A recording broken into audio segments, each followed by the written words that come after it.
Hi, my name is Rachel, and I'm going to read from my book, The Temple House Vanishing.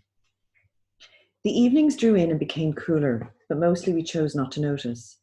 Victoria and I played tennis in the late October afternoons after class, and sometimes for a few minutes before the bell rang, we would just collapse on the damp grass with our school jumpers for pillows. We would stare at the clouds going past and the leaves on the trees golden against the sky. There was always a cool, fresh breeze and the faint taste of salt in the air. I have that sense of technicolor again when I think of it. Those moments of heightened consciousness when you know that this moment right now will be important to remember because it won't last. The birds would soar high above our heads and we took to predicting the weather.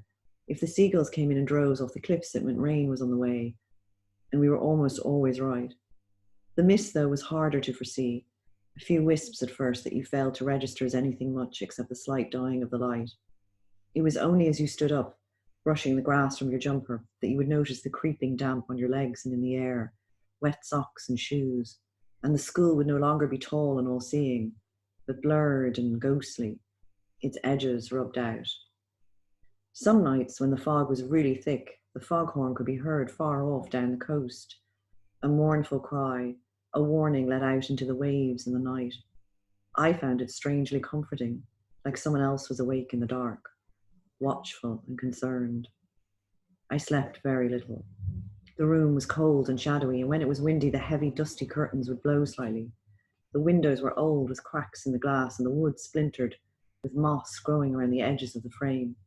In the mornings, the entire pane would have condensation on it, and each day I wiped it away with the sleeve of my uniform. It became a morning ritual. Victoria believed in ghosts and in communion with the dead. She told me once that after her favorite aunt had died, she woke up one night and could smell her perfume in her bedroom. It was a particularly romantic and flowery smell, orange blossoms and hyacinth, and not something Victoria would ever wear. She dared not move in the bed. It happened 3 times and then nothing. She wondered had her aunt got bored and just left. She was sure the school was haunted. She thought it was by the dead, but I was more certain it was by the living, with their petty hatreds and awkward, mean desires. They were the shadow that lay on everything.